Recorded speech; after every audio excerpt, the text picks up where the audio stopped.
ലക്ഷയുദ്ധം എന്ന 3.5 ലക്ഷം രൂപ കിട്ടുന്ന ടാസ്കിൽ നിന്നും അനുമോളെ സംരക്ഷിച്ചുകൊണ്ട് അനീഷ് പുറത്തായിരിക്കുകയാണ്. കുറച്ച് ബുദ്ധിപൂർവ്വം കളിക്കേണ്ട ഒരു ടാസ്ക്കാണ്. എന്നാൽ ഇതിൽ ബുദ്ധിപൂർവ്വം കളിച്ചിരിക്കുന്നത് ബിഗ് ബോസ് ആണെന്ന് തോന്നുന്നു. അത്തരത്തിലാണ് പെഡസ്റ്റുകൾ പ്ലേസ് ചെയ്തിരിക്കുന്നത്.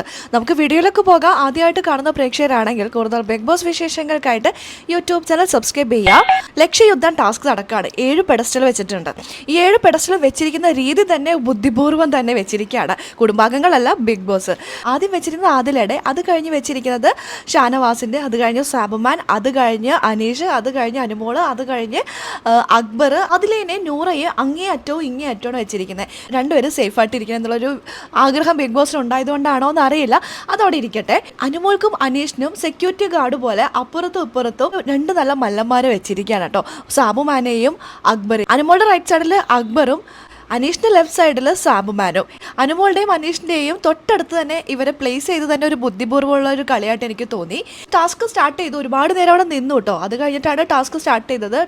ബസർ കേൾക്കുമ്പോൾ തന്നെ സാബുമാൻ വേഗം തന്നെ അനീഷിൻ്റെ ബ്ലോക്ക് എടുത്ത് വേഗം കൊണ്ടുപോയി ഡസ്റ്റ്ബിനിലിട്ട്. ഇവർക്കൊന്ന് കണ്ണ് ചിമ്മാൻ പോലുള്ള സമയം പോലും സാബുമാൻ കൊടുത്തില്ല. സാബുമാൻ എന്തിനാണ് അവിടെ പോയതെന്നാണ് അവിടെ എല്ലാവരും ചോദിക്കുന്നത്. കാരണം അത്രയ്ക്ക് സ്പീഡിലാണ് അത് എടുത്തിട്ട് പോയി വേഗം ഡസ്റ്റ്ബിനിൽ ഇട്ടത്.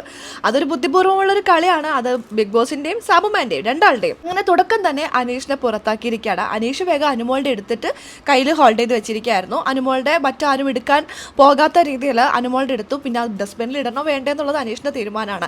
അനീഷ് മനസ്സിൽ വിചാരിച്ചു കാണും അനുമോൾ എന്ത് വന്നാലും പുറത്താക്കില്ല എന്നുള്ളത്. അനുമോളെ പ്രൊട്ടക്റ്റ് ചെയ്യണം എന്നുള്ളത് അനീഷ് മനസ്സിൽ വിചാരിച്ച് കാണുമായിരിക്കാം.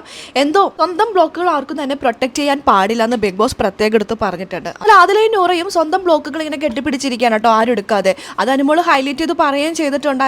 സ്വന്തം ബ്ലോക്കുകളൊക്കെ പിടിച്ചിരിക്കുകയാണല്ലോ എല്ലാവരും. ബിഗ് ബോസിന്റെ റൂൾസ് ഒന്നും ഇവരെ സംബന്ധിച്ച് ബാധിക്കുന്ന പ്രശ്നമേ അല്ല. കള്ളക്കളി എടുത്തിട്ടും കള്ളം പറഞ്ഞിട്ടാണെങ്കിൽ എങ്ങനെയും ടാസ്ക് വിജയിക്കണം. 3.5 ലക്ഷം കിട്ടിയേ പറ്റും. 3.5 ലക്ഷമാണേ വെറുതെ കളയാൻ പറ്റുമോ? അതിലൂടെ ചങ്ക് കിടന്ന് പിടയ്ക്കാണ്. ഷാനവാസിന്റെ അടുത്താണ് വെച്ചിരിക്കുന്നത്. ഷാനവാസിനെ സോപ്പിട്ട് ഇക്ക എന്നൊക്കെ പറഞ്ഞ് സോപ്പിട്ട് ഷാനവാസിന്റെ കൂടെ കൂടിയിട്ടുണ്ട്. നമുക്ക് നോക്കാം ആർക്കായിരിക്കും 3.5 ലക്ഷം കിട്ടുക എന്നുള്ളത്. അനീഷ് പുറത്തായി. ഇനി അടുത്ത റൗണ്ടിൽ 2 പേര് പോകും.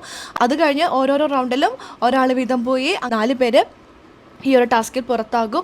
അത് കഴിഞ്ഞ് 2 പേര് തമ്മിലുള്ള കടുത്ത പോരാട്ടം. വിജയിയോട് ബിഗ് ബോസിന് എന്തെങ്കിലുമൊക്കെ ഒരു ദേഷ്യം ഉണ്ടോ? വിജയാവാൻ സാധ്യതയുള്ള കണ്ടസ്റ്റന്റിനോട് ബിഗ് ബോസിന് എന്തെങ്കിലും മുൻവൈരാഗ്യം ഉണ്ടോ? ബിഗ് ബോസ് അല്ലേ, അങ്ങനെ ഉണ്ടാവാൻ സാധ്യതയില്ല. എന്നാലും പറയാൻ പറ്റൂല. ഇന്ന് 3.5 ലക്ഷമാണ്, ഇനി നാളെയും കൂടി ഉണ്ട്. ഇതും കൂടിയും കഴിഞ്ഞു ടാക്സും കൊടുത്ത് വിന്നർക്ക് എന്താ കിട്ടുക? 10-20 ലക്ഷം കിട്ടും. അങ്ങനെ ആയിരിക്കുമോ?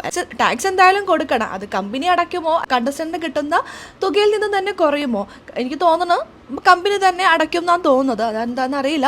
എന്താണെങ്കിലും നമുക്ക് നോക്കാം എന്താ സംഭവിക്കാമെന്ന്. ആർക്കായിരിക്കും ഈ ഒരു സമ്മാനം ലഭിക്കാമെന്ന് കാത്തിരുന്ന് തന്നെ കാണാം. അപ്പോൾ അതിൻ്റെ അപ്ഡേഷനും കാര്യങ്ങളും നമ്മുടെ ഈ ചാനലുണ്ടാവും കേട്ടോ. ആദ്യമായിട്ട് കാണുന്ന പ്രേക്ഷകരാണെങ്കിൽ കൂടുതൽ ബിഗ് ബോസ് വിശേഷങ്ങൾക്കായിട്ട് യൂട്യൂബ് ചാനൽ സബ്സ്ക്രൈബ് ചെയ്യുക.